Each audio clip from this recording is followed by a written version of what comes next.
नमस्कार दोस्तों। डरावनी कहानियाँ में आप सभी का स्वागत है। आज की जो कहानी है वह गर्ल्स हॉस्टल की कहानी है। यह कहानी मेरे एक सब्सक्राइबर निशा जी ने भेजी है। निशा जी बताती है कि यह घटना उनकी मम्मी के साथ घटी थी जब वो गर्ल्स हॉस्टल में पढ़ने के लिए गई थी, आज से 30 साल पहले।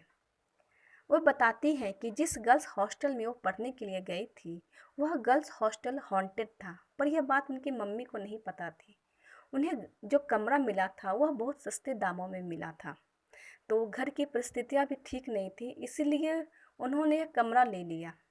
जब वो वहाँ रहने लगे तब उन्हें बहुत सारी बातें पता चली।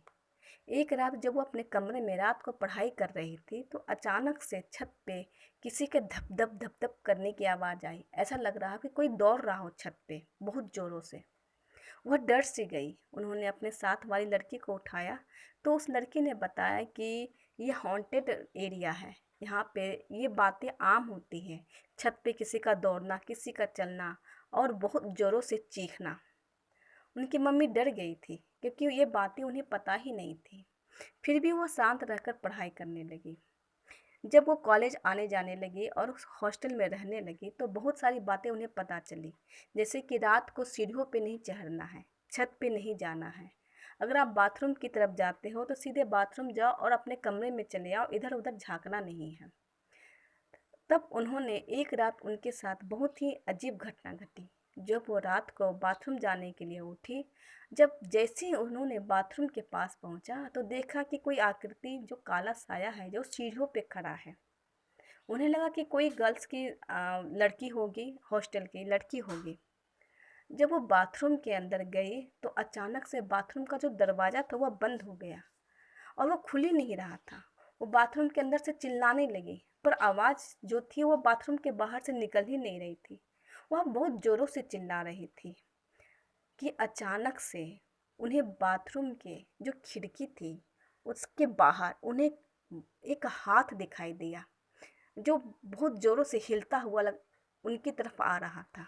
वह इतनी ज़ोर से चीखी और चीख कर बेहोश हो गई। जब यह आवाज़ उनके का साथ वाली लड़की के पास पहुंची तो वो हड़बड़ा कर उठी। उन्होंने देखा कि निशा जी की मम्मी है ही नहीं। वह दौड़ कर अपने बाजू वाले कमरे में गई और लड़कियों को उठाया। सारी लड़कियों ने जब बाथरूम के पास गई और दरवाज़ा खोला तो देखा कि निशा जी की मम्मी बेहोश पड़ी है। फिर जब होश में आया गया तो उन्होंने अपनी सारी बातें बताई। तब उनके दोस्त ने कहा कि आपको ताबीज़ पहन लेनी चाहिए जिससे ये सब चीज़ों से आपको सुरक्षा मिल सके।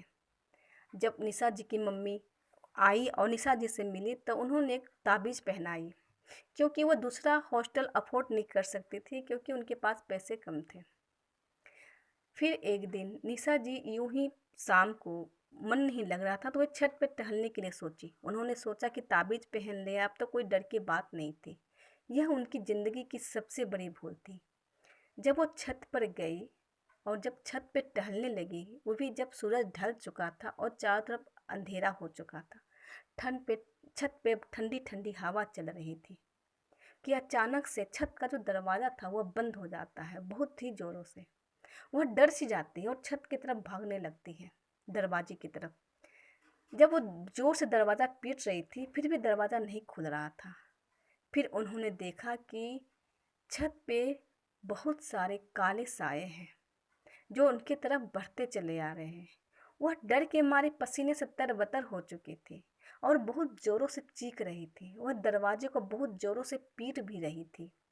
जब जो साया काला था वो जब उनके नज़दीक आया तो वो फिर से चीख पड़ी और चीख कर बेहोश हो गई। नीचे जब लड़कियों को पता चला कि निशा जी की मम्मी छत के ऊपर है तो वो दौड़ती हुई छत पर गई और दरवाज़ा खोला तो देखा कि निशा जी की मम्मी बेहोश पड़ी है। उन्होंने उन्हें लेकर कमरे में आई और फिर सुबह होने का इंतज़ार किया। जब सुबह हुआ तो उनकी मम्मी को पापा को बुलाया गया। उनके मम्मी पापा जब दोपहर में पहुंचे तो उन्होंने अपनी बेटी की हालत देखकर रोने लगे, क्योंकि उनकी बेटी बेहोश थी और बेहोशी की हालत में गुर्राने लगती। गुर्राने की जो आवाज़ इतनी भयानक होती कि सभी लड़कियां डर जाती। फिर उन्होंने पंडित जी को बुलाया गया। पंडित जी ने कहा कि मैं इसे बहुत देर तक नहीं रोक सकता हूँ। हाँ, इतनी देर तक रोक सकता हूँ कि आप इसे अपने घर ले जा सके और वहाँ पर दूसरे पंडित जी को दिखा सके। पंडित जी ने तंत्र मंत्र करा और एक ताबीज़ फिर से बांध दी। निशा की जो नाना नानी थे वो अपनी बेटी को लेकर अपने गांव पहुँचे और वहाँ पंडित जी का पता करने लगे। उस दौरान निशा जी की जो मम्मी थी वह बहुत ही भयानक हरकतें करती, जैसे वह अपने पैरों को हाथों को मोड़ देती और गुलाटियाँ मारने लगती। यह देखकर उनकी मम्मी पापा डर जाते। फिर अचानक से गुर्राने वाली आवाज़ें निकालती। फिर वह कुर्सियों को पटकने लगती।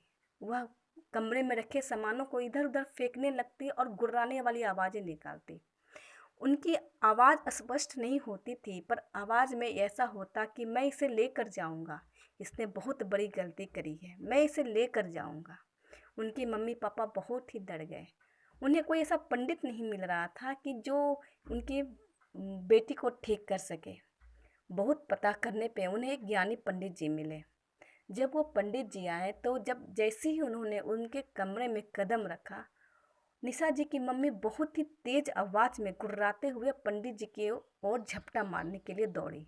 पंडित जी ने मंत्र पढ़ा और कुछ फूंक कर उनके ऊपर कर दिया, जिनसे उनकी मम्मी बेहोश हो गई। जब पंडित जी ने उनकी मम्मी को देखा तो कहा कि इसके ऊपर एक नहीं 3 प्रेत साया है, इसे दूर करने के लिए बहुत मेहनत करनी पड़ेगी। फिर पंडित जी ने अपने सहायक को बुलाया और हवन करवाना शुरू कर दिया। यह हवन 10 दिनों तक चला। 10 दिनों में निशा जी की मम्मी बहुत ही डरावनी हरकतें करती। वह कमरे में दौड़ती, भागती, क्योंकि किन्हीं के काबू में नहीं आ रही थी, लेकिन वह एक रेखा के अंदर ही वो काम करती। पंडित जी ने एक रेखा बना दी थी जिसके अंदर ही वो रहे। फिर 10 दिनों के बाद उनकी मम्मी जी की हालत सुधर सी गई थी। वे बेहोश से रहती, पर उनकी जो शरीर था वो एक ढांचा, हड्डी वाला ढांचा बन चुका था। उनकी मम्मी पापा बहुत रोते। फिर धीरे धीरे उनके अंदर बदलाव आया। वह धीरे धीरे स्वस्थ रहने लगी। पंडित जी ने सख्त हिदायत दी थी कि इन्हें रात में अंधेरे में कहीं अकेले नहीं छोड़ना है और उस हॉस्टल के बारे में बात ही नहीं करना है, ना उस कस्बे में जाना है। जब वो ठीक हो गए तो उनकी मम्मी पापा ने उनकी शादी करा दी। निशा जी बताती हैं कि उनकी मम्मी आज भी रोती है कि उनकी पढ़ाई छूट गई, क्योंकि उनकी मम्मी पढ़ने में बहुत होशियार थी। यह थी निशा जी की कहानी। आज की जो दूसरी कहानी है वह भी मेरे एक सब्सक्राइबर ने भेजी है। वे बताते हैं कि यह घटना उनके साथ 3 महीने पहले घटी थी, जब वे देर रात लौट रहे थे अपने घर को अपने ऑफिस से। वह पैदल चले जा रहे थे। जब वो पैदल चल रहे थे तो उनके आजू बाजू कोई नहीं चल रहा था, क्योंकि रात के 2 बज चुके थे। सड़क बहुत ही शांत थी और सुनसान भी थी। ऐसा लग रहा था कि सड़क पे एक जानवर क्या भी नहीं था, एक कुत्ता भी नहीं था। वह शांति से चले जा रहे थे, सर को नीचे झुकाए, क्योंकि उनके ऑफिस में आज उनके साथ बहुत कुछ हुआ था। तो उन्हीं के बारे में वे सोचते हुए चले जा रहे थे कि अचानक से उन्हें कदमों की आवाज़ आने लगी। ऐसा लगा कि कोई उनके साथ चल रहा हो। उनका ध्यान टूट सा गया। वे सोचने लगे सिर झुका के कि कौन साथ चल रहा होगा। फिर उन्होंने सोचा कि कोई चल रहा होगा। उन्होंने बातों को इग्नोर कर दिया। वे फिर शांति से चले जा रहे थे। वे कदमों की जो आवाज़ थी वह धीरे धीरे तेज होने लगी और ज़ोरों से होने लगी। ऐसा लग रहा था कि कोई ज़ोरों से कदमें पटक पटक कर उनके साथ चल रहा हो। वे डर गए। उन्होंने पीछे मुड़ के देखा तो कोई नहीं था। उन्होंने सोचा कि आवाज़ कहाँ से आ रही थी। वे फिर आगे बढ़ते हुए चले जा रहे थे। उनका घर कुछ ही दूरी पे था, फिर भी जो सड़क थी वो बहुत शांत थी, क्योंकि उनका घर जो था वो सड़क से उतरकर अंदर गली में जाता था। जब वो फिर आगे बढ़ने लगे तो फिर उससे कदमों की आवाज़ आने लगी। वे डर गए। उन्होंने फिर से पीछे मुड़ के देखा तो कोई नहीं था। उन्होंने सोचा कि चलो मैं दौड़ कर जाता हूँ। अभी उन्होंने ये बात सोची ही थी कि किसी ने उन्हें धक्का मारकर नीचे गिरा दिया हो। धक्का इतने ज़ोर से मारा कि वह मुंह के बल गिर पड़े, और फिर जब वो उठे तो उनके मुंह से खून निकलने लगा। उन्हें चोट बहुत ज़ोरों की लगी थी। उन्होंने देखा कि पीछे तो कोई था ही नहीं। फिर उन्होंने मारा किसे? जब वे डर से गए और भागने लगे तो उन्हें लगा कि कोई उनके साथ दौड़ रहा हो। वे फिर अचानक से भगवान का नाम लेने लग गए और दौड़ते हुए गली के अंदर घुसे।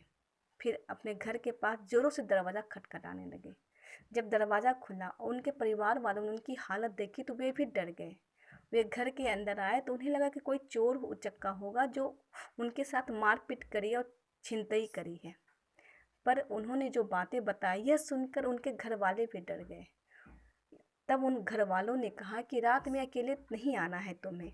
अगर रात को लेट हो जाए तो आप हमें फ़ोन कर दे और कोई आपको लेकर आ जाएगा साथ में, पर अकेले नहीं आना है। यह थी मेरी एक सब्सक्राइबर के साथ घटी छोटी सी घटना, पर बहुत ही दर्दनाक घटना थी।